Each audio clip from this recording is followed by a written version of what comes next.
ini adalah kita akan mulai dengan beberapa prinsip-prinsip hermeneutika tentang bagaimana kita menafsirkan apokaliptik. Bisa dibaca ya. Ini saya tutup dulu sedikit supaya agak besar wilayahnya. Bisa baca? Ya, bisa ya. Nah, prinsip-prinsip hermeneutika di dalam menafsirkan ayat-ayat atau kitab-kitab apokaliptik. Walaupun terdapat perbedaan antara nubuat dan apokaliptik, kemarin kita sudah belajar nubuat ya, dan sekarang kita belajar apokaliptik. Tetapi dalam banyak aspek mereka itu walaupun sangat dekat, tetapi ada beberapa perbedaan antara nubuat dan apokaliptik.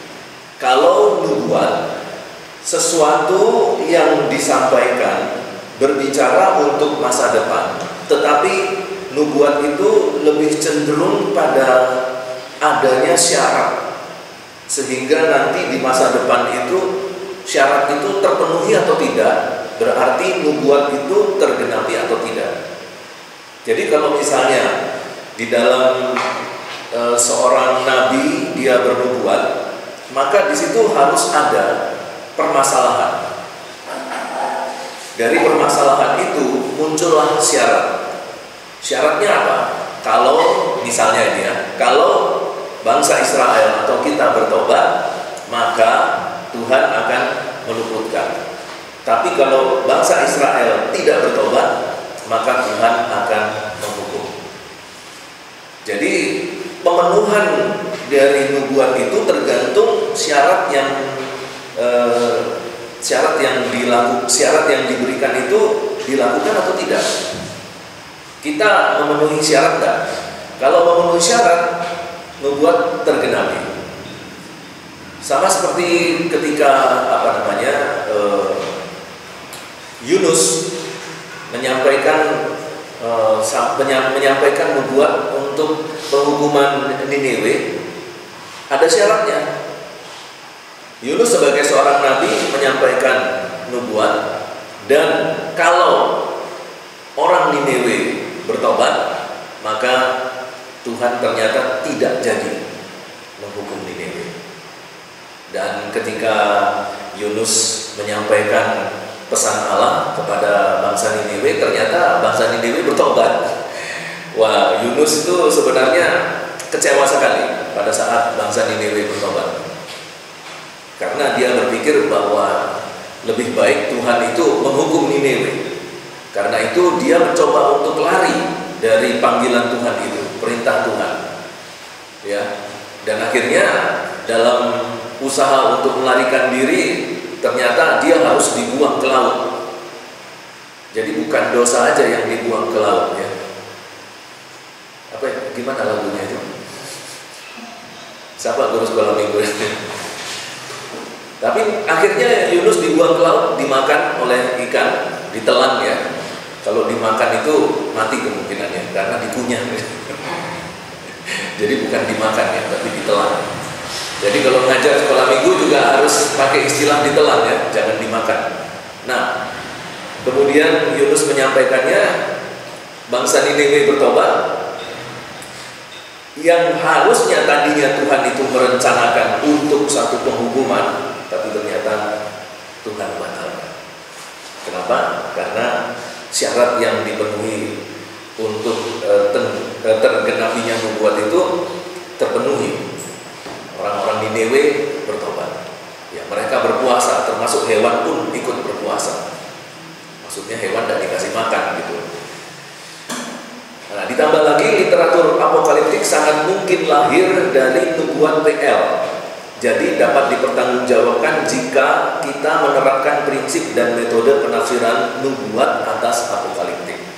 Jadi di samping ada perbedaan, tetapi ada juga nubuat-nubuat yang bersifat apokaliptik. Sehingga ketika kita menyampaikan atau menganalisa ayat-ayat yang bergenre apokaliptik, kita juga bisa mencari referensinya dari nubuatan-nubuatan.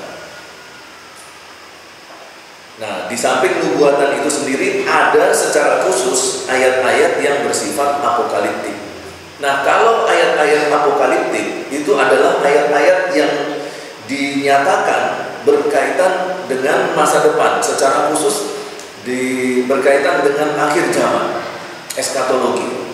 Dan apa yang disampaikan di dalam pernyataan-pernyataan apokaliptik itu pasti tergenapi tanpa perlu ada pemenuhan syarat. Itu bedanya dengan nubuat. Sehingga kalau misalnya Alkitab memberikan penjelasan tentang kedatangan Tuhan Yesus, Alkitab memberikan penjelasan tentang masa 1000 tahun dan lain sebagainya, itu sudah pasti terjadi. Hanya bagaimana terjadinya dan seperti apa terjadinya, nah itu tergantung bagaimana kemampuan kita menafsir, menganalisa, dan terutama bagaimana Tuhan itu men-setting semuanya itu. Apakah settingan Tuhan itu secara harafiah, ataukah settingan Tuhan itu disembunyikan dalam bentuk simbol, di mana kita harus memikirkan, mencerna, bertanya kepada Tuhan. Kalau bisa Tuhan juga berbicara kepada kita langsung, sehingga kita langsung mendapatkan ilham dari Tuhan. Nah itu lebih enak lagi ya. Jadi tidak perlu exegesis. Dan itu kalau misalnya hal itu bisa terjadi, wah itu mahasiswa teologi itu sangat senang sekali kan? Karena setiap kali ada tugas makalah atau skripsi langsung minta ilham dari Tuhan. Oke, kemudian yang B, apokaliptik sangat menonjol dalam hal eskatologi. Jadi selalu mengarah kepada eskatologi. Eskatologi itu adalah ilmu yang mempelajari segala sesuatu tentang akhir zaman. Nah, banyak orang mengatakan akhir zaman itu adalah kiamat. Sebagian besar orang Kristen juga berpikir begitu. Dan juga mahasiswa teologi kalau tidak dikasih tahu, pikirnya masih seperti itu. Kiamat itu hancurnya bumi. Bahkan film-film di Hollywood itu menggambarkan kiamat itu dengan tsunami besar, jatuhnya asteroid dari luar angkasa ke bumi, asteroid sebesar bulan, memecahkan bumi seluruhnya, dan lain sebagainya. Tetapi sebenarnya akhir zaman itu adalah akhir dari sebuah zaman, sebuah masa. Dan itu berarti bumi tetap ada, hanya zamannya manusia itu dihapus. Jadi kalau misalnya saya menggunakan analogi ya, analogi sederhana gitu, Tuhan melihat bumi ini kotor gitu ya, dihapus, diusap sama Tuhan, seret, ini udah hancur bumi, tapi buminya masih ada. Baru nanti diberikan lagi satu makhluk lain, entah itu seperti manusia ataukah makhluk yang Tuhan ciptakan yang berikutnya, berbeda dengan postur kita seperti apa ya. Tuhan punya ide yang luar biasa tentang makhluk yang Dia ciptakan. Nah, kemudian masuklah zaman baru. Dan dengan itu maka kita mampu menjawab kenapa Adam dan Hawa itu lahir setelah zaman prehistorik, setelah zaman pra-dinosaurus. Jadi kan ada zaman dinosaurus, ada pra-dinosaurus, ada zaman manusia, zamannya Adam dan Hawa. Jadi kalau zamannya Adam dan Hawa, ini saya mau coret, ini saya eman-eman terus capek saya hapusnya. Jadi sebenarnya lebih enak pakai ini ya, pakai aplikasi. Jadi kita nggak ngotorin itu. Saya nanti kapan-kapan saya bawa alatnya untuk nulis-nulis, jadi bisa langsung kelihatan di sini. Jadi sebelum Adam dan Hawa itu ada zaman dino, Zaman dino itu jutaan tahun. Adam dan Hawa itu 6.000 tahun dari kita. Kalau Tuhan menciptakan Adam dan Hawa itu di awal bumi, itu sangat tidak mungkin. Karena sebelum Adam dan Hawa, bumi ini sudah ditempati setidaknya oleh dino, T-Rex, ya, Brontosaurus dan lain sebagainya. Jadi itu ada bumi itu sudah ditempati oleh hewan-hewan seperti itu. Apakah ada manusia raksasa? Kemungkinan kita tidak tahu, dan belum ada memang penemuan arkeologi manusia raksasa yang hidup berdampingan dengan dinosaurus. Nah, tetapi kalau kita memperhatikan keseimbangan antara hewan dan manusia, ada kemungkinannya ada manusia raksasa. Kamu perhatikan sekarang, hewan semuanya kecil-kecil, manusia juga kecil. Kalau hewannya besar-besar, manusianya juga besar. Jadi itu keseimbangan yang sudah Tuhan atur sedemikian rupa. Ya, sebesar-besarnya gajah ya sudah sebesar itu saja, tidak sampai sebesar dinosaurus yang seperti gedung besar gitu, tidak ada. Ya. Nah, kemudian manusia ini ditempatkan di bumi dalam kurun waktu zaman baru, zaman di mana dihapus seluruh makhluk hidup sebelum zaman manusia. Kemudian ada zaman manusia. Nah, nanti ada akhir dari zamannya manusia. Nah, nanti masuk zaman baru, entah bagaimana Tuhan men-setting dan mendesain zaman baru itu. Tapi kalau kita katakan bahwa manusia adalah pertama kali, ya itu akan bertentangan dengan ilmu pengetahuan dan dengan fakta ditemukannya tulang belulang yang umurnya jutaan tahun sebelum manusia. Dan juga betul yang berbicara tentang akhir zaman atau zaman akhir itu bukan berbicara tentang penghancuran bumi, tetapi awal baru di zaman yang baru.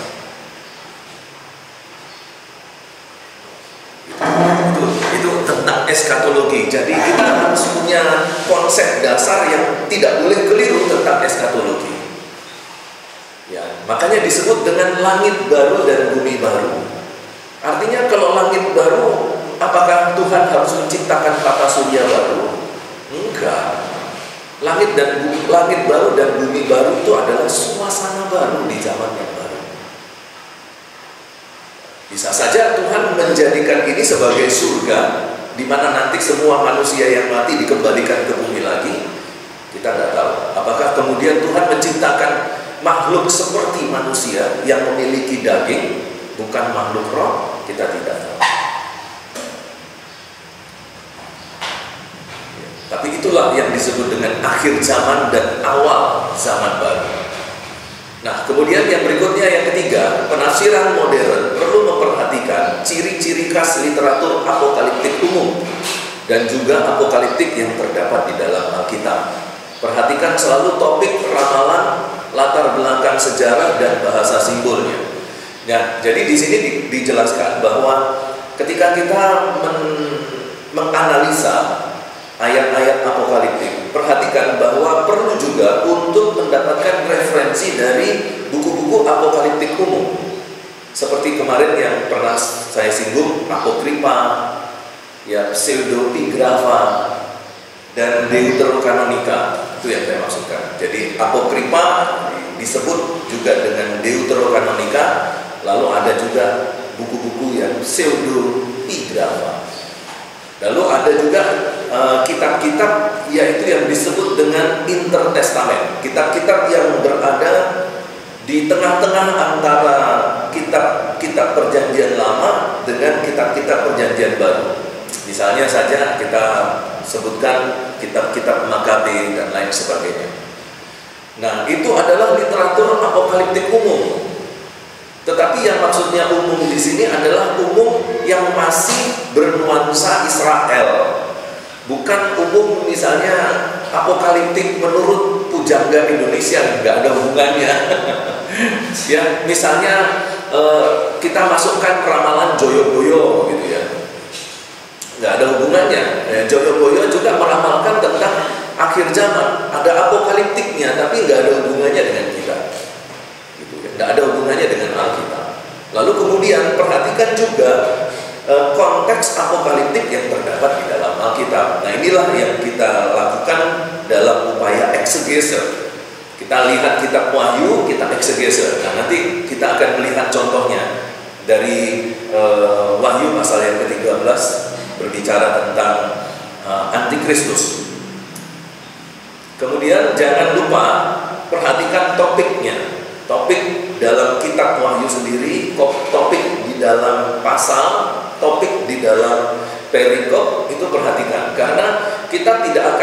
bisa lepas dari topik secara khusus kalau membahas apokaliptik.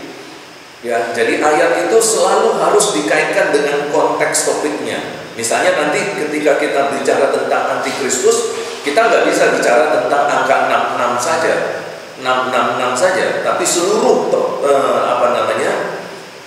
perikop yang berbicara tentang antikristus itu kita harus melakukan studi konteks dekatnya.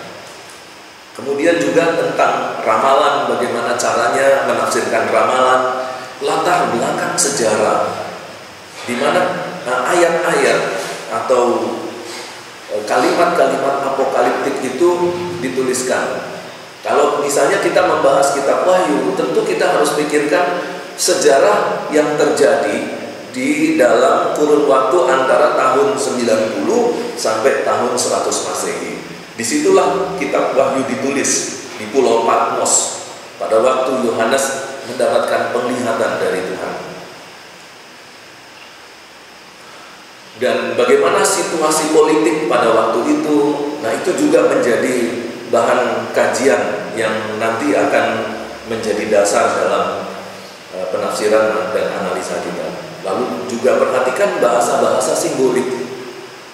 Nah, bahasa-bahasa simbolik itu kita bisa temukan arti-arti simbolik itu di dalam Alkitab, tetapi kita juga bisa mendapatkan bantuan dari buku-buku yang secara khusus membahas tentang simbol-simbol Alkitab. Saya itu yang seperti kemarin saya katakan, pada waktu saya searching untuk cari e-book itu ternyata saya menemukan ada satu kamus yang secara khusus membahas tentang simbol-simbol yang terdapat di dalam Alkitab. Cuman memang bahasa Inggris, tapi kita perlu memiliki buku seperti ini. Sehingga ketika kita menemukan satu kata di mana kita tahu bahwa kata ini adalah sebuah simbol, kita nggak perlu capek-capek lagi untuk mikirin terlalu lama. Kita lihat di buku itu semua sudah diberitahukan. Ya, sekalipun memang kita harus tetap memiliki konsep seperti yang dikatakan René Descartes, the omnibus dubitandum. Kalau kita mau mempercayai sesuatu, kita harus meragukannya terlebih dahulu. Tapi itu bukan untuk Alkitab ya, itu untuk ilmu pengetahuan. Jadi kalau untuk Alkitab bahaya. Alkitab itu tidak boleh diragukan. The omnibus dubitandum yang disampaikan oleh René Descartes tidak cocok untuk Alkitab. Tapi untuk ilmu pengetahuan, buku-buku, ya, ilmu-ilmu sejarah dan lain sebagainya, nah itu kita bisa menggunakan filosofi René Descartes, the omnibus dubitandum. Jadi buku-buku seperti itu diragukan juga, jangan terus kemudian ini adalah satu-satunya buku yang bisa kita pakai, tidak ada buku lain, diterima saja. Tidak harus begitu. Jadi tetap kita harus cek dan dicek lagi. Kemudian yang berikutnya, simbol atau bahasa simbolik dalam apokaliptik adalah sesuatu yang dapat dimengerti oleh orang zaman itu. Jadi walaupun dalam penulisannya itu agak aneh gitu ya, agak aneh, tapi ternyata orang zaman itu mengerti.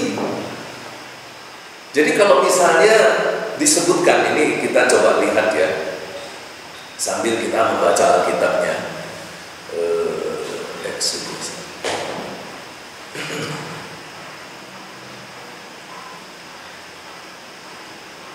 Dari kitab Wahyu pasal yang ke-13 ayat yang pertama. Nah, ini sudah ada. Tapi kalau mau lebih dekat dengan kekasih hatimu, dengan Alkitabmu, boleh dibuka. Inilah wahyu Yesus Kristus yang dikaruniakan. 13. Lalu aku melihat seekor binatang keluar dari dalam laut, bertanduk 10 dan berkepala 7. Ya, jadi ini kan seperti cerita dongeng ya, cerita mitos zaman itu. Ada binatang keluar dari laut, memiliki tanduk 10 dan berkepala 7 dan lain sebagainya. Ini seperti mitos, tetapi walaupun gambaran simbolnya seperti ini, orang-orang zaman itu mengerti. Kita tidak mengerti. Ya maklumlah, kita dengan zamannya Yohanes itu sudah hampir 2000 tahun, ya. Dan apa yang digunakan orang-orang zaman itu sudah lama tidak dipakai oleh zaman kita, sehingga maklum untuk kita tidak mengerti. Apalagi literatur-literatur yang berbicara tentang situasi simbol-simbol yang digunakan pada zaman itu tidak banyak, ya, tidak banyak, dan itu pun mungkin terbatas sekali. Tapi intinya bahwa orang-orang pada saat itu kalau bicara soal binatang bertanduk, berkepala 7, mereka mengerti itu. Mengerti. Bukan mereka itu seperti kita yang harus belajar dulu di sekolah teologi baru mengerti Wahyu 13 ayat 1. Enggak. Ya. Dalam pembicaraan umum itu mereka sudah menangkap apa maksudnya. Nah, kitalah yang memang harus bekerja keras untuk memahami apa yang dimengerti orang pada waktu itu. Dan satu-satunya informasi adalah literatur. Makanya saya pernah katakan di kelas ini kepada saya bahwa kekayaan hamba Tuhan itu adalah buku. Ada benar, ada tidaknya. Saya waktu mendapatkan nasihat ini, dulu itu saya kumpulkan uang beli buku, kumpulkan uang beli buku. Tapi sekarang saya menyesal juga. Coba uang itu saya tabung ya, saya investasikan beli emas gitu ya, mungkin berguna saat ini. Buku di rumah banyak numpuk, nggak ada gunanya. Ya tapi tetap berguna lah ya, karena sewaktu-waktu kita ambil, kita cari informasi dari buku-buku yang dulu-dulu pernah kita beli. Kekayaan hamba Tuhan adalah buku. Ya ada betul ada enggaknya. Nah, salahnya akhirnya kita nggak punya emas. yang ada ya Mas David, Kang Mas. Aduh. Nah jadi seperti itu ya. Itulah yang saya maksudkan dengan poin yang keempat, yang D, bahwa simbol atau bahasa simbol dalam apokaliptik itu adalah sesuatu yang memang sudah dapat dimengerti oleh orang zaman itu. Jadi untuk penafsir ini semua, penafsir perlu memperhatikan penjelasan dari penulis, konteks, bahkan literatur apokaliptik umum di zaman itu. Nah, yang dimaksudkan literatur apokaliptik umum yang berkaitan dengan simbol, nah ini kita juga bisa ambil buku-buku yang berbicara tentang kehidupan orang-orang Yunani Romawi di zaman Yesus. Ada itu bukunya. Saya juga punya. Nah, nanti kalau misalnya saudara bisa datang ke rumah, nanti saya carikan. Ya, kalau misalnya membutuhkan buku itu. Dan untuk buku-buku yang bernuansa ancient, bernuansa kuno-kuno itu saya banyak sekali kumpulkan. Cuman memang sampai saat ini karena belum berfokus ke sana, jadi e-book itu belum pernah saya buka, memang belum pernah. Baru saya kumpulkan, saya simpan, saya kumpulkan, saya simpan. Lalu kemudian perhatikanlah selalu dampak dari bahasa simbolik yang jelas sangat emosional. Nah, kita tahu bahwa Yohanes ini, ya karena kita berfokus pada kitab Wahyu, jadi salah satu contoh yang saya ambil adalah Yohanes, penulis dari kitab Wahyu. Nah, Yohanes ini adalah seorang yang memiliki emosi yang agak sedikit berlebihan emosinya. Maksudnya dia ini orang yang perasa. Dalam ilmu psikologi disebut sebagai orang yang bertemperamen melankolis. Sudah tahu ya 4 temperamen manusia? Apa saja? Sanguin,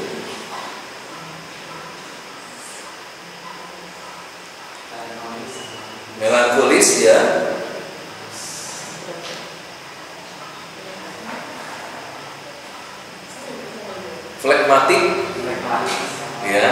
Kemudian satu lagi kolerik.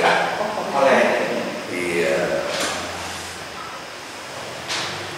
Nah sekarang ini sedang berkembang bukan 4 temperamen, tetapi 16 temperamen yang dikembangkan oleh seorang psikolog modern yang bernama Meyer. Psikolog modern bernama Meyer itu dia mengembangkan 16 temperamen. Nah saya punya kuesionernya.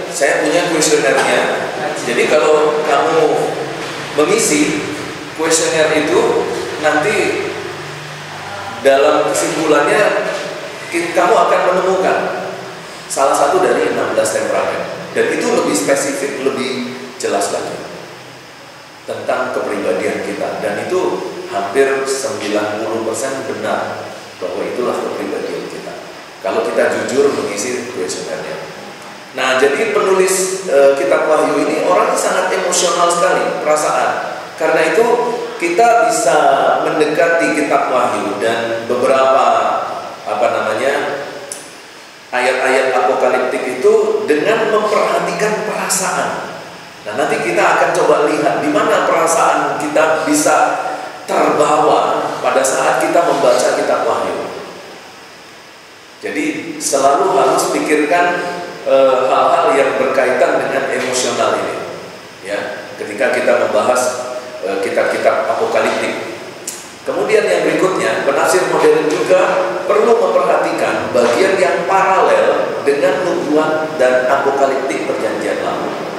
Jadi kalau misalnya ada paralelnya dengan apokaliptik perjanjian lama, nah itu ada baiknya kita korespondensikan, kita kaitkan, kita hubungkan. Misalnya saja yang nanti kita akan bahas itu memiliki paralel dengan apokaliptik yang dialami oleh Nabi Daniel. Nanti kita akan bertemu dengan Daniel 4, Daniel 5 dan seterusnya.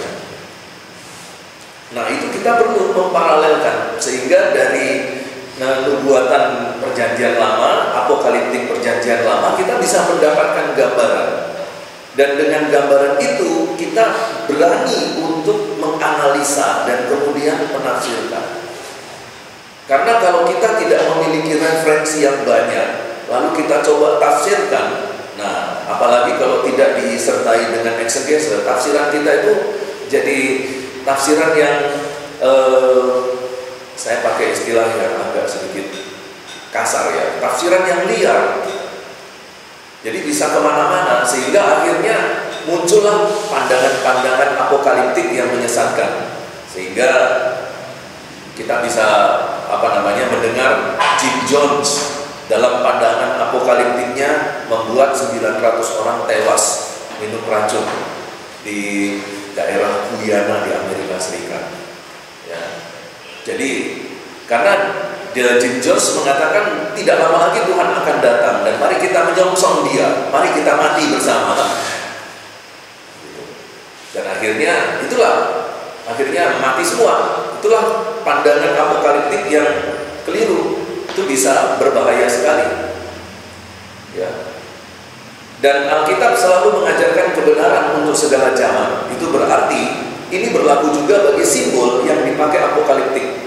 Penafsir modern harus memperhatikan aspek ini. Jadi kalau semuanya yang bersifat apokaliptik itu selalu relevan dengan akhir zaman. Kita sekarang di tahun 2024 ini kita sebut akhir zaman. Tapi nanti anak dan cucu kita yang nanti hidup di tahun 2050 itu juga akhir zaman. Pada waktu kita menafsirkan Wahyu di zaman kita relevan, di anak cucu kita juga relevan. Nah nanti tergantung bagaimana merelevansikannya dengan modernisasi yang begitu canggih. Ya.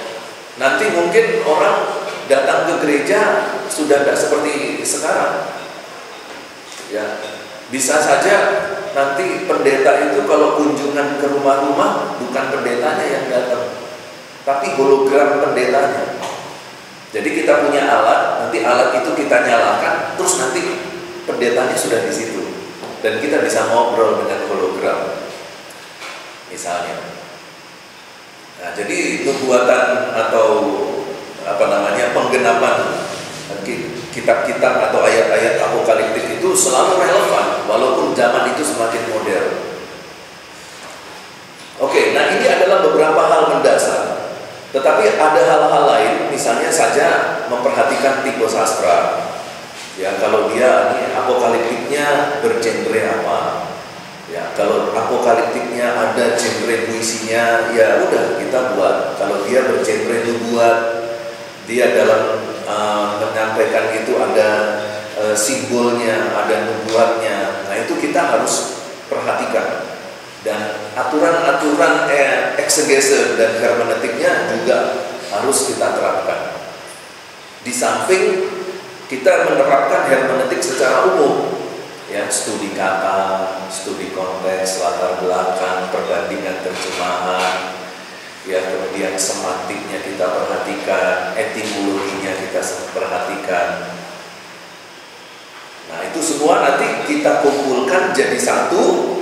Semua materi hasil dari analisa kita baru kita integrasikan. Nah, itu ada pelajarannya lagi bagaimana mengintegrasikannya. Kemudian perhatikan juga perspektif dari perikop itu. Tadi kita sudah lihat, perhatikan struktur dari perikop atau kitab. Nah, ini struktur kitab, struktur perikop itu harus kita miliki informasinya, termasuk kiasmusnya. Ada tidak kiasmusnya? Kalau ada, kita bisa gunakan kiasmus ini sebagai struktur perikop. Nah, lalu kemudian kita lanjutkan analisa kita dengan langkah-langkah hermeneutik yang berikutnya. Perhatikan fungsi dan makna dari simbol-simbol itu tadi kita sudah pelajari. Jadi itulah kira-kira langkah-langkah yang harus kita buat pada waktu kita menafsirkan ayat-ayat atau kitab apokaliptik. Nah, sekarang kita akan membaca dulu sebelum kita masuk di dalam analisa dari Wahyu pasal yang ke-13. Silakan buka Alkitabnya, Wahyu pasal yang ke-13. Kita baca satu persatu ya, dari Enda terus berputar gini sampai selesai perikop tentang sampai ayat yang ke-18. Berapa ayat? 1. Mau 5 kan? Sebentar. Oke, mulai Enda ayat 1. Wahyu pasal 13 ayat 1. Lalu aku melihat seekor binatang keluar dari dalam laut, bertanduk 10 dan kepala 7. Di atas tanduk-tanduknya terdapat 10 mahkota dan pada kepalanya tertulis nama hujan. Binatang yang kulihat itu serupa dengan macan tutul dan kakinya seperti kaki ular, dan mulutnya seperti mulut singa, dan naga itu memberikan kepadanya kekuatannya dan akannya dan kekuasaannya yang besar. Maka antara kitab itu satu dari kepala-kepalanya seperti kena luka yang membahayakan hidupnya, tetapi luka yang membahayakan hidupnya itu sembuh. Seluruh dunia heran lalu mengikuti tindakan itu. Dan mereka menangkap itu karena ia memberikan kekuasaan kepada binatang itu, dan mereka menyembah binatang itu sambil berkata, siapakah yang sama dengan binatang ini dan siapakah yang dapat berperang melawan dia. Dan kepada binatang itu diberikan mulut yang penuh kesombongan dan hujan. Kepadanya diberikan juga kuasa untuk melakukannya 42 bulan lamanya. Lalu ia membuka mulutnya untuk menghujat Allah, menghujat namanya dan kebenarannya dan semua mereka yang diam di surga. Jadi berkenan untuk berperang melawan orang-orang kudus dan untuk mengalahkan mereka di depannya, dengan kuasa atas setiap suku dan umat dan bangsa dan bangsa. Dan semua orang yang di atas bumi akan menyembahnya, yaitu setiap orang yang namanya tidak tertulis sejak dunia diciptakan di dalam kitab kehidupan dari anak domba yang telah disembelih. Karena siapa berkenan hendaklah ia menang. Barang siapa ditemukan untuk ditawan, ia akan ditawan. Barang siapa ditemukan untuk dibunuh dengan pedang, ia harus dibunuh dengan pedang. Yang penting di sini adalah ketabahan dan iman orang-orang kudus. Dan aku melihat seekor binatang lain keluar dari dalam bumi dan bertanduk dua sama seperti anak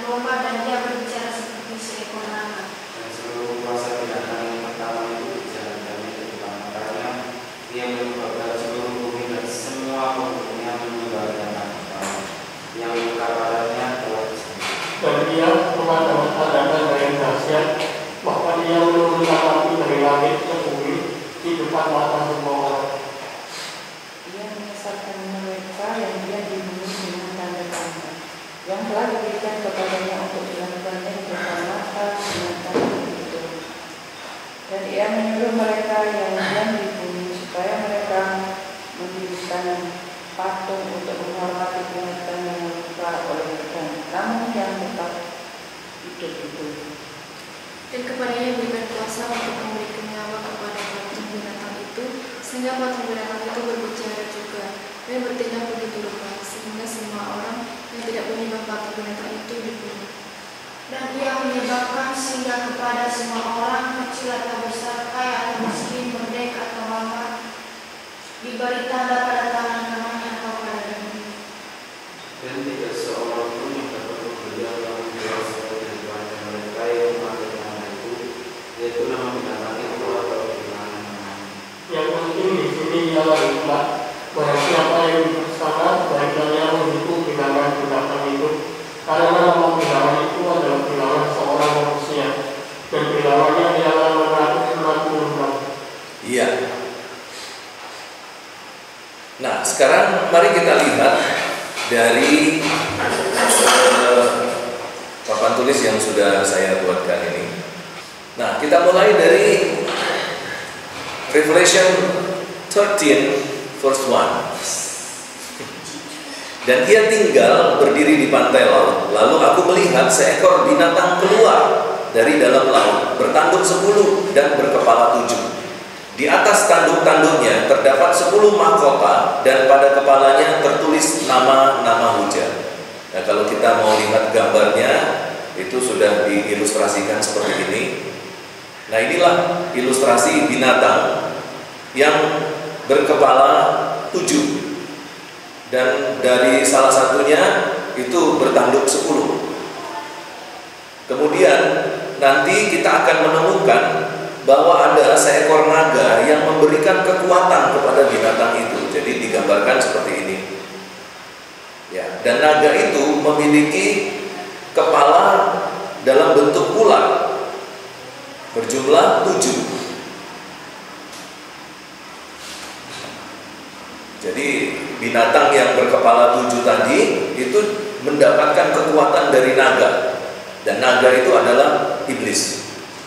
Nah, beberapa orang kemudian, beberapa hamba-hamba Tuhan mencoba untuk menghubungkan antara naganya orang Cina itu dengan naga yang ada di kitab Wahyu. Lalu kemudian mereka katakan bahwa tidak boleh ada gambar naga di dalam rumah tangga, dalam keluarga Kristen. Jadi itu guci-guci mahal dari Cina yang ada naga-naganya itu dihancurkan semua, karena itu adalah lambang dari iblis. Gitu. Jadi kalau punya gambar naga, ya itu berarti di dalam rumah tangga itu ada gambarnya iblis.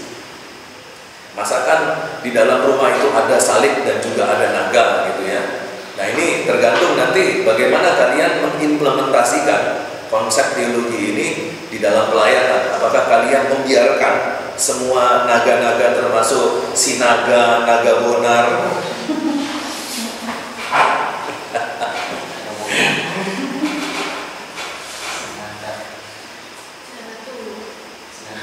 ya. Nah, setelah kita melihat bahwa ternyata ada istilah binatang. Nah, ternyata beberapa orang, beberapa teolog mencoba untuk menempatkan Wahyu pasal 13 ayat 1 ini itu dalam peristiwa 3,5 tahun kedua masa sengsara sebelum kedatangan Tuhan Yesus Kristus. Jadi ini ada 2 masa sengsara. Jadi ada masanya di mana masa gereja berjaya. Setelah di dalam masa gereja berjaya, mulailah masa penderitaan. Masa penderitaan ini itulah yang disebut dengan masa antikristus. Sebelum Tuhan Yesus datang dan memimpin memerintah masa 1000 tahun. Sebelum masa 1000 tahun, ada yang disebut dengan masa 7 tahun sengsara yang dibagi 2. Yang pertama 3,5 tahun itu sudah dalam penderitaan, tetapi belum puncak dari penderitaan. Nanti 3,5 tahun masa penderitaan kedua, masa tribulasi kedua. Nah, inilah puncak dari kesengsaraan besar di muka bumi. Di mana Tuhan Yesus katakan, di masa itu kalau bisa perempuan-perempuan, perhatikan yang perempuan di sini, tidak boleh hamil, karena itu akan membuat sangat menderita. Di mana kita akan dikejar-kejar untuk dibunuh, tapi kita hamil. Bagaimana cara larinya? Jalan aja susah. Apalagi kalau sudah punya anak, ya, kita semua, ya, ada patroli, anak kita teriak, nah, ketangkap. Jadi kalau Tuhan Yesus katakan jangan sampai ada perempuan hamil di masa itu berarti memang rasanya masa yang sangat sulit. Dan di dalam masa 3,5 tahun sengsara yang kedua itu, disitulah yang disebutkan terjadilah penyiksaan, di mana sejak dunia ini diciptakan hingga sekarang ini, bentuk penyiksaan itu belum pernah ada. Salah satu bentuk penyiksaan yang memang masih digambarkan oleh Hollywood, itulah disedot. Jadi kita ini dimasukkan satu alat di atas kepala kita, lalu seluruh isi tubuh kita itu disedot dan kita habis kering. Nah, itu salah satu bentuk penyiksaan. Tetapi apakah yang seperti itu? Dimutilasi sudah pernah ada, digoreng, digodok, dibakar sudah pernah ada, dikuliti sudah pernah ada, dikasih gula lalu dikasih semut untuk makan manusia itu sudah pernah ada. Nah, sekarang penyiksaan yang seperti apa? Nah, di saat itulah kemudian gereja ketika belum masuk dalam masa sengsara yang kedua, di situ terjadi pengangkatan. Nah, itu beberapa yang mengatakan demikian, khususnya dari kalangan premilenialisme mengatakan seperti itu. Nah, jadi ketika kita bicara tentang binatang ini, ada dua binatang yang keluar dari dua binatang yang digambarkan di dalam Wahyu pasal yang ke-13. Binatang yang pertama adalah binatang yang muncul dari dalam laut. Nah, ini berbicara tentang bangsa-bangsa lain. Dan ada juga binatang yang muncul dari daratan, dan inilah binatang yang disebut sebagai penguasa dunia yang nanti munculnya dari bangsa Israel. Nah, nanti ada hal-hal lain yang akan kita kaitkan berkaitan dengan tanda akhir zaman, berkaitan dengan kedatangan Tuhan Yesus Kristus yang kedua, yang separalel dengan datangnya Antikristus. Nah, tetapi ketika kita bicara tentang binatang, maka kita akan berpikir, binatang ini adalah sebuah simbol ataukah apakah memang betul ada binatang yang seperti itu? Apakah ini hanya simbol perlambangan saja? Maka kita harus mengecek binatang itu seperti apa. Nah, di sini ada gambaran tentang bagaimana untuk bisa memahami binatang itu.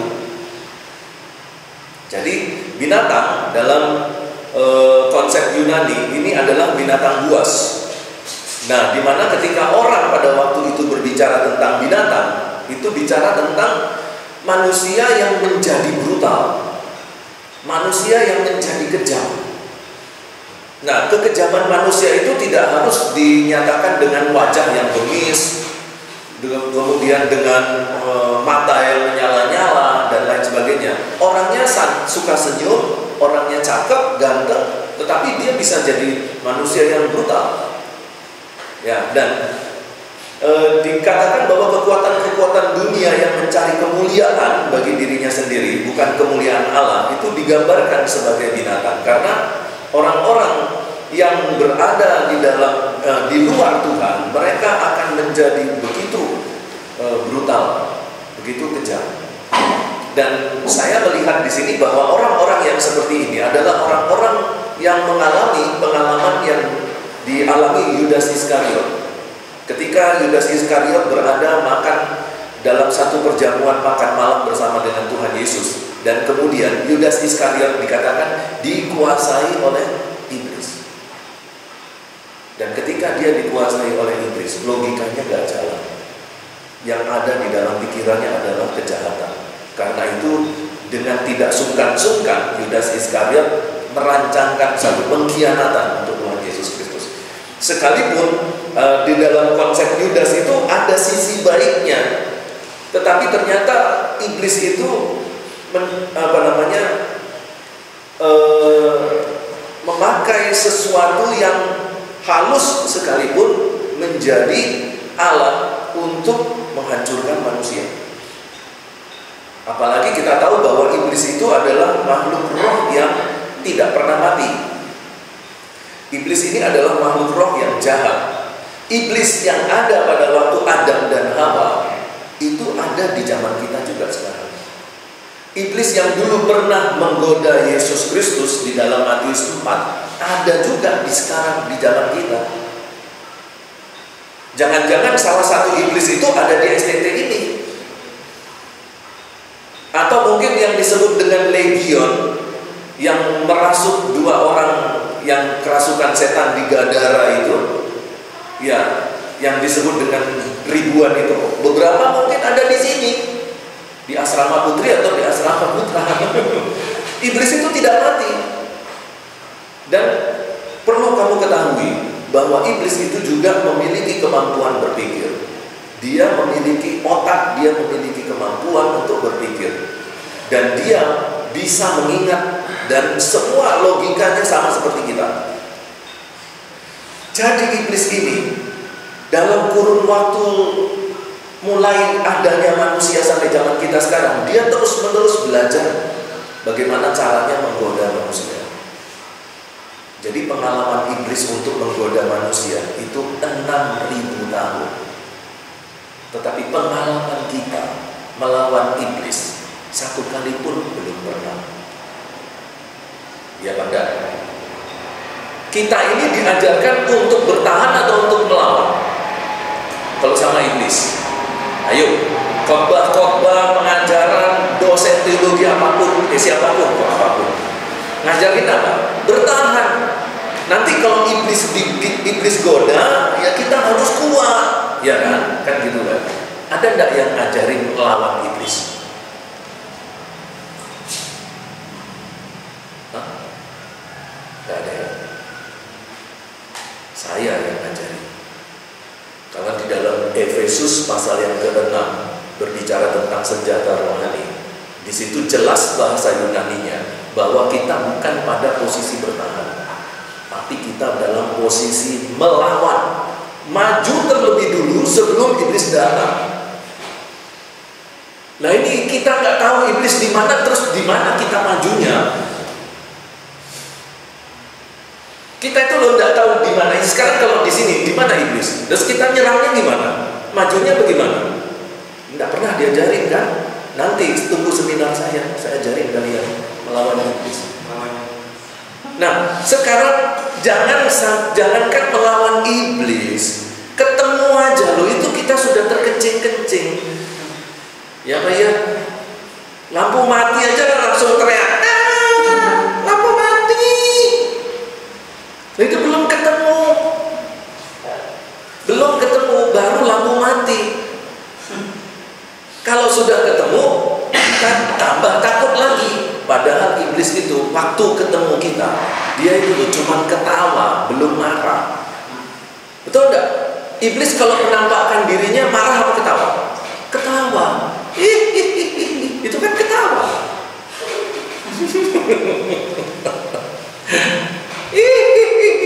Ketawa dia. Lah, iblis baru ketawa kita udah lari. Ketakutan. Lah kapan melawannya? Itu belum baru ketawa. Lah kalau dia sudah mulai marah-marah, terus apa jadinya saudara? Mengkerut nggak karu-karuan. Belum lagi kalau matanya melotot, terus jarinya itu mau megang kita, mulai merinding itu. Padahal kita itu loh diperintahkan untuk melawan, bukan untuk bertahan. Iblis itu pengalamannya ribuan tahun menggoda kita. Kita pengalaman melawan iblis belum pernah. Kira-kira kalau kita diserang iblis, menang apa kalah?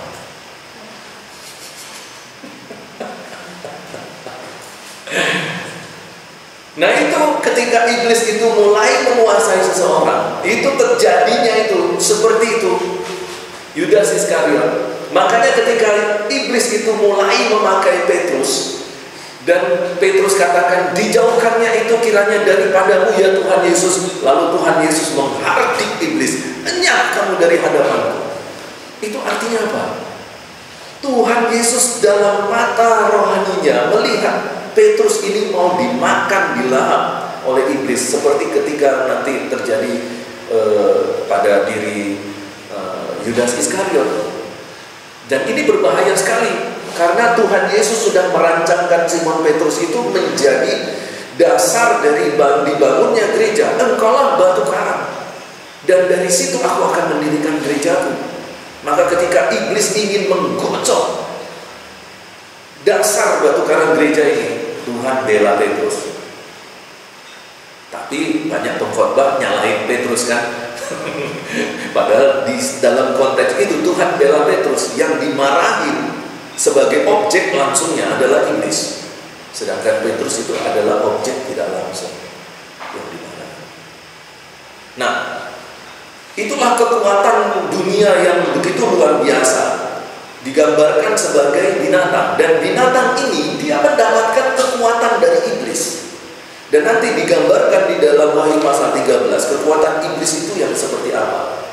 Nah, tentu yang kita harus teliti di sini, ketika kita menemukan kata binatang, apa yang harus kita lakukan?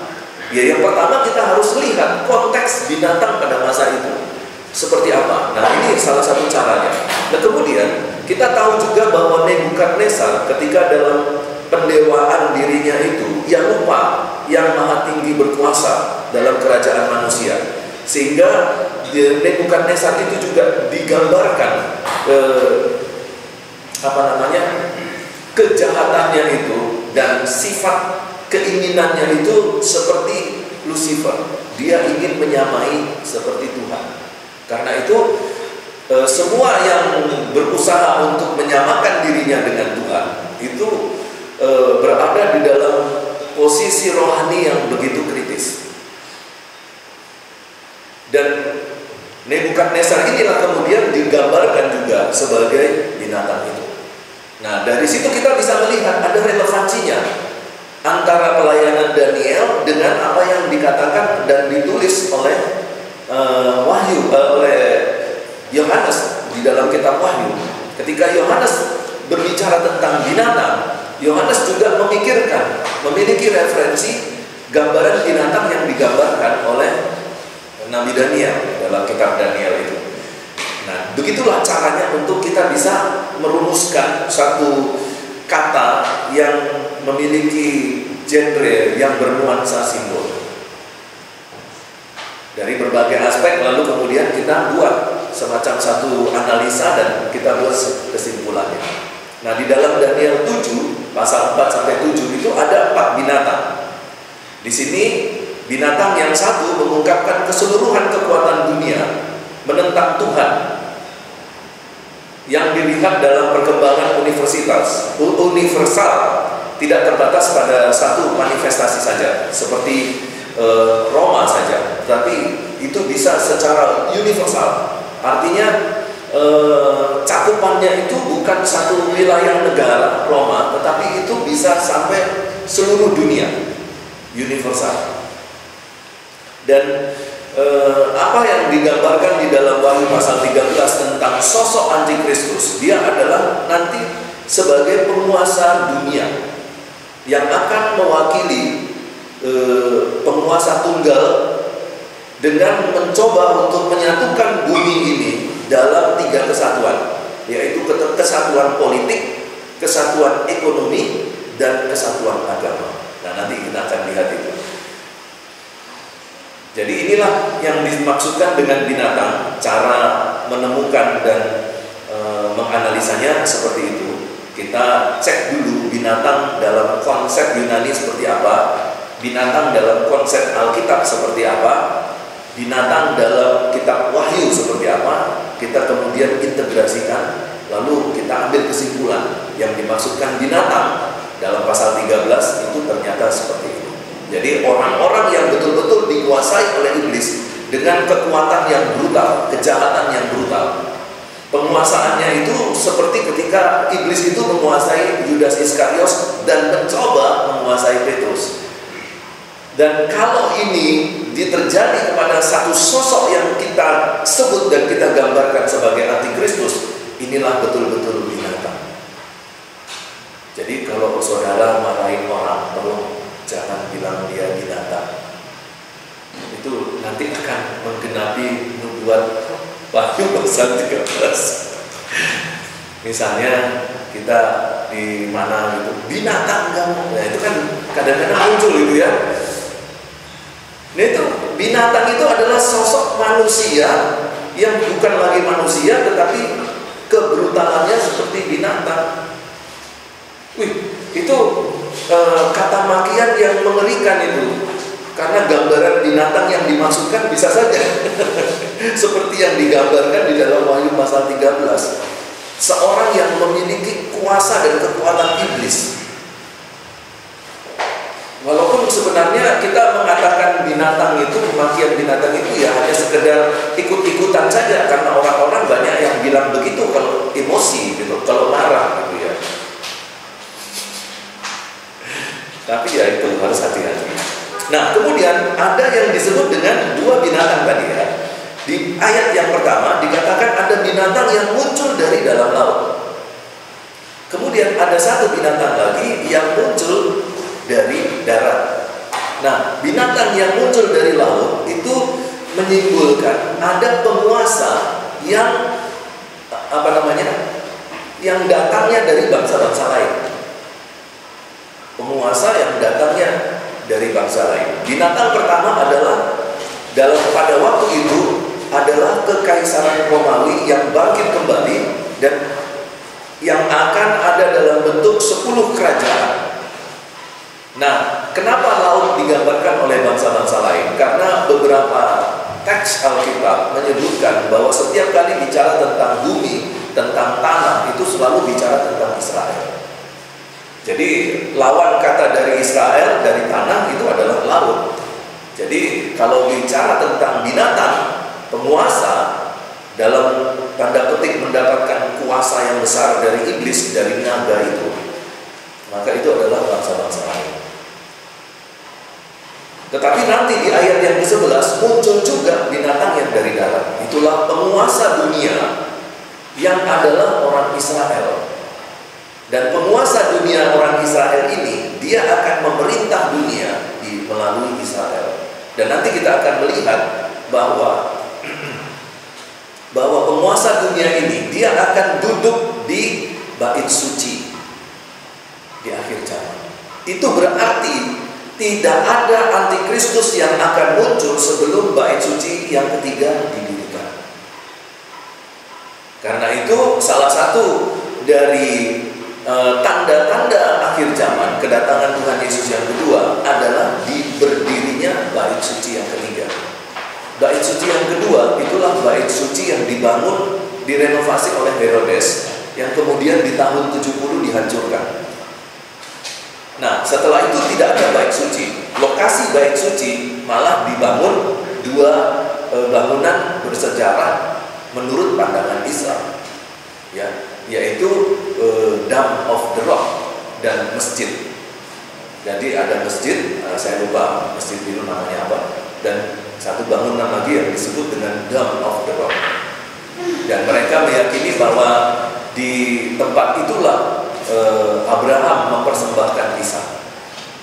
Jadi apa yang kalau mereka katakan Abraham mempersembahkan Ishak di situ, itu benar. Karena lokasi bait suci yang dipakai oleh bangsa Israel untuk membangun bait suci yang dibangun oleh Salomo, itu tempatnya Ishak dipersembahkan, rencana dipersembahkannya Ishak di situ.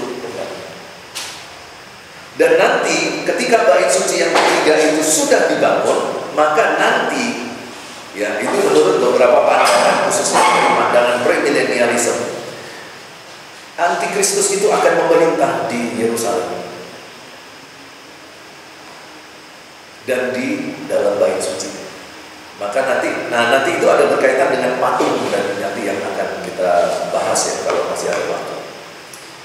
Jadi dari sini kita bisa melihat bahwa ada korelasi yang sangat dekat sekali antara kedatangan Tuhan Yesus Kristus, antara kedatangan Antikristus dan juga dibangunnya bait suci. Nah, sekarang mari kita lihat apakah memang betul bahwa Wahyu pasal 13 ini juga akan tergenapi di zaman akhir zaman. Kita tahu bahwa setiap nubuatan apokaliptik itu memiliki pola penggenapannya bisa bermacam-macam. Jadi ada yang disebut dengan pola penggenapan apokaliptik yang disebut dengan single revelation. Tetapi ada juga yang disebut dengan penggenapan double revelation. Maksudnya kalau single revelation berarti nubuatan-nubuatan atau ayat-ayat apokaliptik itu dia tergenapi hanya satu kali saja di dalam satu zaman. Tapi kalau double revelation berarti penggenapan apokaliptik itu bisa terjadi pada zaman itu dan kemudian akan tergenapi lagi di kemudian hari di masa depan. Jadi penggenapan revelationnya itu dua kali, di zaman itu dan di zaman yang akan datang. Dan saya melihat di sini bahwa apa yang digambarkan dalam Wahyu pasal 13 tentang Antikristus itu adalah penggenapan apokaliptik double revelation. Pada masa itu digenapi dalam kekaisaran Romawi, tetapi juga di masa yang akan datang akan digenapi juga tentang kedatangan Antikristus, tidak tahu modelnya seperti apa. Karena banyak penafsir dan pemimpin-pemimpin agama mencoba untuk menggambarkan siapakah Antikristus. Ada yang menggambarkan itu sebagai seorang Mussolini, ada yang menggambarkan Antikristus itu adalah Napoleon, ada yang menggambarkan Antikristus itu adalah Hitler. Tapi semuanya ternyata melenceng, salah semua.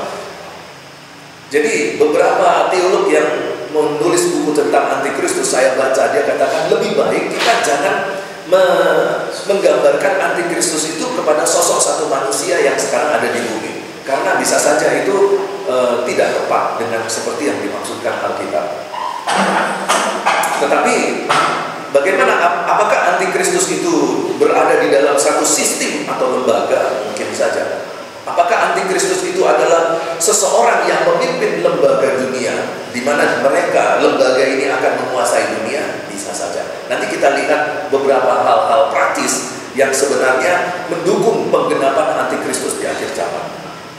Nah, jadi kembali lagi kepada bait suci yang ketiga. Benyamin Netanyahu dalam perang Gaza yang akhir-akhir ini, dia mengatakan bahwa inilah saatnya Israel membangun bait suci. Inilah saatnya Israel membangun bait suci. Kemudian yang kedua, telah ditemukan lembu merah.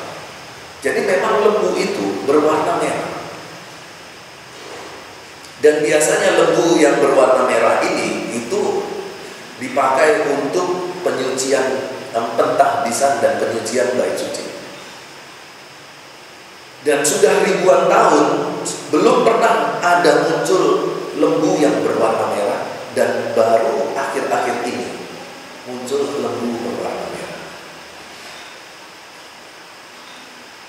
Lalu kemudian yang ketiga, entah itu disengaja atau tidak, di Israel itu sudah ada satu institut yang disebut dengan Institut para imam, Institut imam-imam. Jadi yang dimaksudkan dengan Institut imam-imam ini adalah satu lembaga yang nanti dia akan mempersiapkan para imam-imam Lewi keturunan Harun untuk melayani di bait suci. Ya, seperti itulah. Nanti kalau ada. Jadi institut itu sudah dibangun dan sudah ada sekolahnya. Jadi para imam-imam yang nanti akan melayani di bait suci itu sudah diajarkan. Seperti semacam ada simulasinya nanti yang bertugas menyalakan kaki dia. Semuanya sudah disiapkan, kaki dia sudah disiapkan. Yang meja roti sajian sudah disiapkan, semua peralatan yang ada di dalam bait suci Salomo itu akan dihadirkan kembali, termasuk juga dengan tabut perjanjian. Selama ini tabut perjanjian dinyatakan hilang, tetapi saya mendengar berita tabut perjanjian sudah ditemukan. Jadi kalau kita melihat beberapa fakta ini, sepertinya mengarah kepada satu titik tujuan, bahwa nanti bait suci ini akan dibangun. Dan kalau bait suci ini dibangun, nah itu sudah tanda kedatangan Tuhan. Oke, kita lanjutkan lagi ya. Jadi dengan sebenarnya saya memberikan contoh bagaimana cara untuk menggali kitab Wahyu. Jadi apa yang saya sampaikan ini adalah contoh-contoh menggali kitab Wahyu. Nah, jadi ada 7 di dalam gambaran ayat 1 itu dikatakan bahwa binatang itu mempunyai, ya, binatang yang muncul dari laut itu dia mempunyai 10 tanduk. Nah, Daniel meramalkan bahwa kekaisaran Romawi akan dihidupkan kembali dalam bentuk 10 kerajaan. Artinya kalau kita melihat dalam konsep ini, bahwa tergenapilah secara single revelation. Pada waktu itu tergenapi, memang betul bahwa bangsa Romawi sebagai bangsa yang besar, sebagai gambaran pengganti kerajaan Babel pada waktu itu. Kemudian dia juga memiliki 7 kepala, dikatakan sebagai 7 raja yang kemungkinan merujuk pada 7 tipe penguasa yang berbeda, atau 7 tingkat kekaisaran yang berbeda. Jadi ini menyiratkan kekuasaan dunia yang mengangkat diri dari seorang antikristus itu sebagai Tuhan. Dia memiliki 7 kekuatan besar yang dilambangkan sebagai 7 kepala. Dan dia memiliki 10 mahkota. Ini berbicara tentang kuasa untuk memerintah. Jadi ada 10 mahkota, berarti kalau 1 mahkota saja itu dia sudah berkuasa menjadi raja, apalagi kalau dia punya 10. Jadi mahkota ini memberikan gambaran kepada kita tentang kuasa untuk memerintah. Jadi ketika antikristus ini dengan kuasa yang besar dia memerintah, maka betul-betul manusia itu tidak bisa keluar lepas dari pengamatan antikristus, termasuk yang orang Kristen. Dan ini mungkin saja akan tergenapi karena proses menuju ke sana itu sudah ada. Salah satu proses yang akan tergenapi dengan kekuasaan yang menyatu ini dan menguasai bumi, yaitu digitalisasi. Semuanya didigitalkan, uang dibuat digital, KTP dibuat digital, semuanya dibuat digital, terhubung pada internet. Maka ketika nanti semuanya harus dengan internet, tidak ada orang yang bisa membeli, makan, dan berbelanja kalau tidak memiliki uang digital. Maka cara untuk menguasai dunia itu dengan digital, konsep digital. Jadi nanti entah bagaimana ada satu lembaga yang memiliki kekuatan dan kekuasaan di dunia ini, yang nanti akan mengatur, mensitir semua pergerakan ekonomi dan politik itu secara digital dan internet. Dan pada waktu itu, maka semua akan menggunakan tanda, dimana kalau tidak menggunakan tanda itu, dia tidak akan bisa mengakses internet, dia tidak akan bisa melakukan segala sesuatu, karena semua konsep digitalnya harus pakai tanda ini, tanda antikristus. Jadi nanti akan ada proses untuk restrukturisasi KTP, bisa saja seperti itu, di mana nanti KTP ini akan terhubung secara nasional dan internasional. Tujuannya supaya kalau kita berpergian kemana-mana nggak repot, karena KTP kita itu sudah diakui ke seluruh dunia. Jadi kita kemana-mana itu bisa pakai KTP. Mau pergi ke rumah sakit di luar negeri, di dalam negeri, pakai KTP yang elektronik, semuanya ada. semuanya bisa diakses. Tapi persoalannya di KTP itu harus ada tanda. Maka kalau kita tidak punya KTP ini, itu berarti bahwa kita tidak bisa akses makanan, kita tidak bisa akses belanja, kita tidak bisa akses kesehatan. Dan kalau kita tidak mau pegang KTP ini, maka kita tergolong sebagai orang yang memberontak. Dan orang yang memberontak ini harus ditangkap, dipenjarakan, disiksa, dipaksa untuk pakai KTP. Maka orang yang memiliki tanda di tangan dan di dahinya adalah orang-orang yang punya akses ke semua itu. Tetapi yang tidak mau menggunakan tanda binatang itu akan dipaksa untuk menyembah patung itu. Dan kalau mereka tetap tidak mau, mereka akan dibunuh. Inilah satu konsep di mana orang-orang percaya akan dikejar-kejar untuk disiksa, dianiaya, dan dibunuh.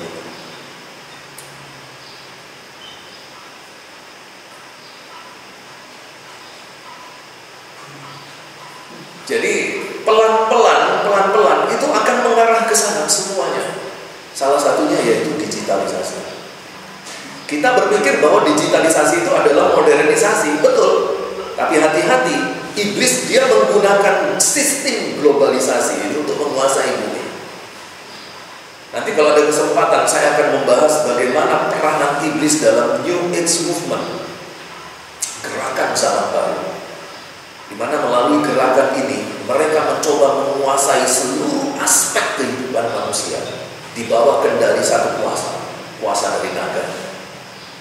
Nah, ini kita sekarang sudah merasakan bagaimana kita bisa memanfaatkan semua yang digital.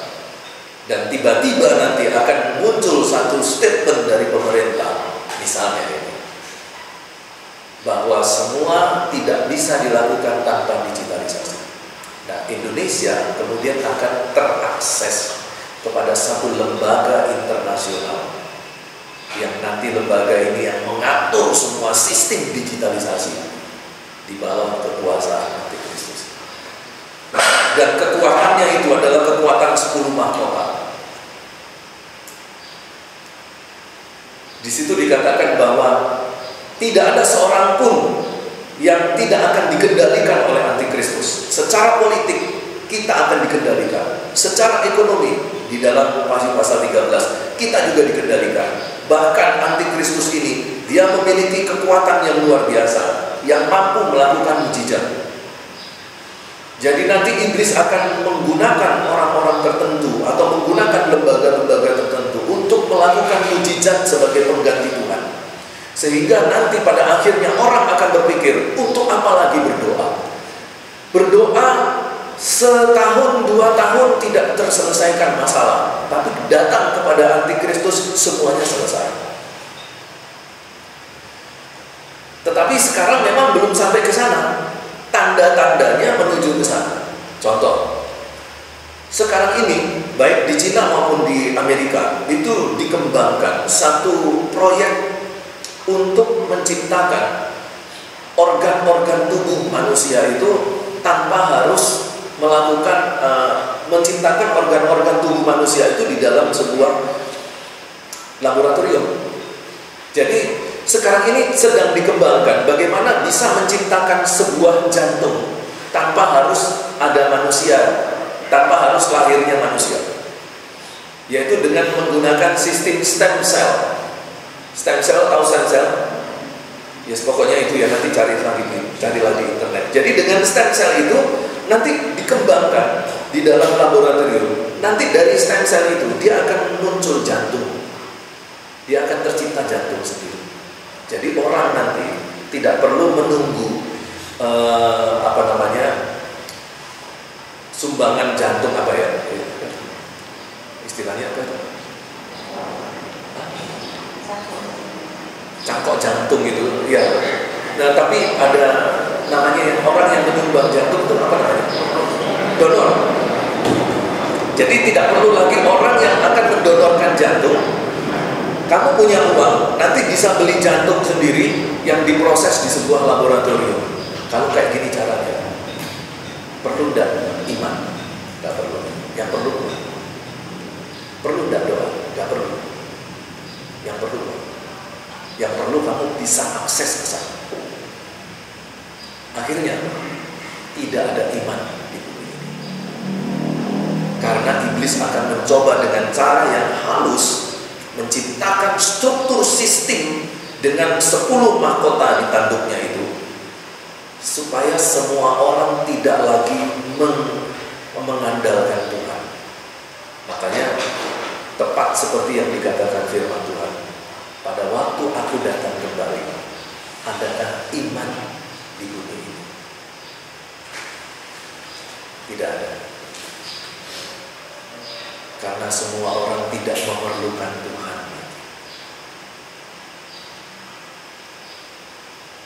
Wah, itu mengerikan situasi yang seperti itu. Maka kita sebagai orang Kristen, mau tidak mau akan menjadi orang yang tersingkirkan. Dan di dalam sebagai orang yang tersingkirkan, kita harus pergi dari kota, kita harus masuk ke hutan. Itulah yang dikatakan di dalam Matius pasal yang ke-13. Kalau itu terjadi di kotamu, lari, sembunyi, jangan sampai kamu tertangkap. Jadi Alkitab itu menyarankan bukan mati konyol, berjuang demi iman, lebih baik mati. Udah, firman Tuhan menyarankan lari. Karena kalau sudah ketangkep, itu sudah pasti menyangkali Tuhan. Karena siksaan yang dia dapatkan itu siksaan yang berat. Nah, beberapa siksaan berat yang dilakukan oleh ISIS untuk orang-orang Kristen, itu mereka tangannya dipotong, digergaji, tapi tidak putus. Habis itu dijahit lagi, disembuhkan. Nanti kalau sudah sembuh, dipotong lagi.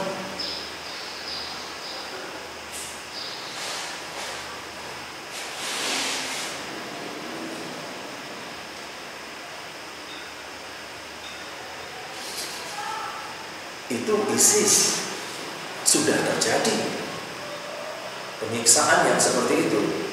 Dalam masa tribulasi yang kedua akan terjadi penyiksaan di mana orang tidak akan bisa tahan kecuali menyangkali. Nah, ini sebelum kita selesai, ini saya tunjukkan paket dari kitab Wahyu.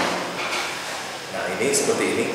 Jadi kalau kita lihat ada 3 masa ya, dari gambar ini kita bisa lihat ada 3 masa. Nah, ini adalah masa gereja, ya, the present age, masa kini di mana gereja berdiri, penginjilan terjadi di mana-mana, dan setelah masa kejayaan gereja. Dari berhenti sampai di garis ini, inilah masa antikristus. Nah, berjalan bersamaan dengan masa antikristus, nanti akan ada banyak sekali bencana alam, ada banyak sekali hal-hal yang terjadi, bulan menjadi darah, jatuhnya meteorit dan lain sebagainya.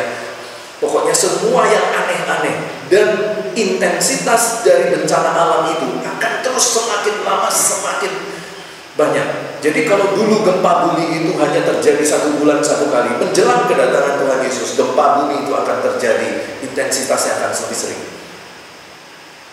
Itu salah satu contoh. Nah, itulah yang disebut dengan 7 trompet, 7 tempayan, dan lain sebagainya seperti digambarkan di sini. Nah, kita ini berada di sini, the Satanic Trinity. Jadi nanti ada yang disebut dengan naga, itu dia sebagai pengganti Allah. Binatang yang datang dari laut itu adalah pengganti Yesus Kristus, dan binatang yang keluar dari bumi itu adalah pengganti Roh Kudus. Jadi ini yang disebut dengan the Satanic Trinity. 2 binatang dari laut dan dari darat, dan 1 naga. Naga ini adalah pengganti Allah Bapa. Dan mereka ini akan memimpin bumi dalam segala penderitaannya, dan ini yang disebut dengan the Great Tribulation. Ini di sini. Ini the Great Tribulation. Sebelum nanti masuk dalam masa 1000 tahun. Nanti Tuhan Yesus datang kedua kalinya, dan kemudian dari situ kemudian bersama-sama dengan orang percaya memimpin. Dia mengalahkan setan, membelenggunya untuk dibawa kepada pengadilan yang terakhir. Dan ketika setan-setan itu akan dibelenggu ke dalam pengadilan yang terakhir, kita juga akan masuk dalam pengadilan yang terakhir. Yang hidup dan yang mati akan diadili di situ. Disitulah akan terjadi pemisahan antara domba dan kambing. Saat itulah baru ketahuan siapa sebenarnya pemimpin yang terbaik. Nanti di situ Tuhan Yesus akan menjadi pembela kita di hadapan Bapa. Nah, di dalam masa tribulasi inilah dibagi menjadi dua, 3,5 tahun tribulasi pertama, 3,5 tahun tribulasi kedua. Dan disinilah antikristus itu mulai menguasai secara halus dan juga secara kasar. Dia akan menguasai seluruh dunia, politik, agama, ekonomi.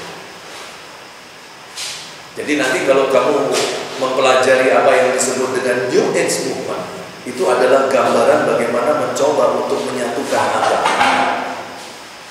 Coba sekarang perhatikan beberapa pengajaran.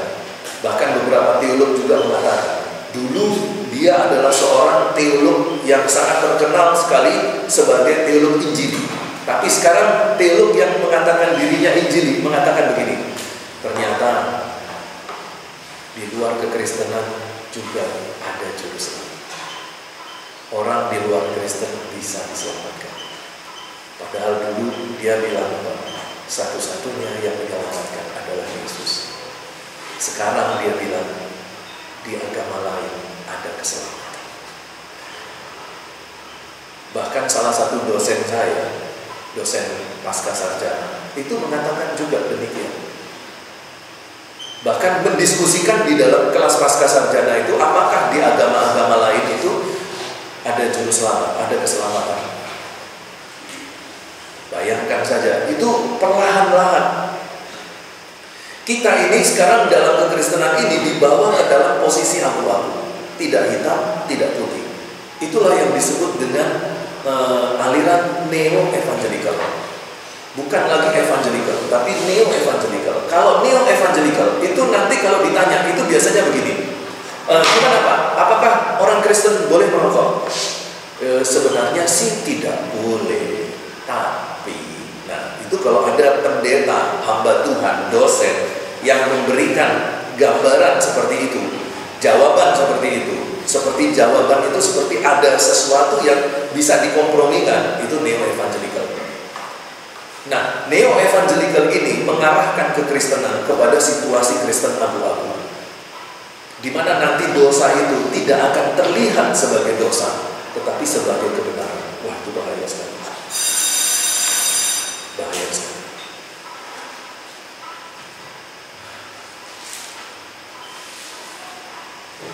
Begitulah kira-kira. Nah, itu adalah salah satu contoh bagaimana kita menafsirkan kitab berkaitan dengan antikristus. Jadi di samping kita melihat literatur non Alkitab, tetapi kita juga lihat Alkitab. Kita juga melihat paralelismenya juga dengan zaman kita. Apakah ada tanda-tanda dan ciri-ciri yang kemudian bisa tergenapi atau bisa cocok?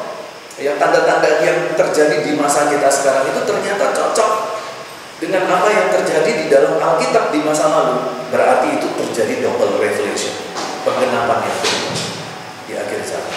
Itu berarti bahwa antikristus itu bisa tergenapi dulu di zaman kekaisaran Romawi dan sekarang di akhir zaman.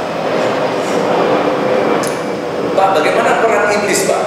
Iblis bisa memiliki peran untuk men-setting semuanya itu. Kita tahu bahwa iblis itu adalah sosok teolog yang sangat handal. Dia belajar teologi itu sejak firman Tuhan dinyatakan di Taman Eden sampai zaman sekarang di sekolah-sekolah teologi. Dia terus pelajari itu. Dan dia men-setting, dia menciptakan kondisi antikristus seperti dalam kondisi yang digambarkan di dalam Alkitab. Jadi kalau kita memiliki gambaran antikristus A, iblis akan mengarahkan untuk menciptakan gambaran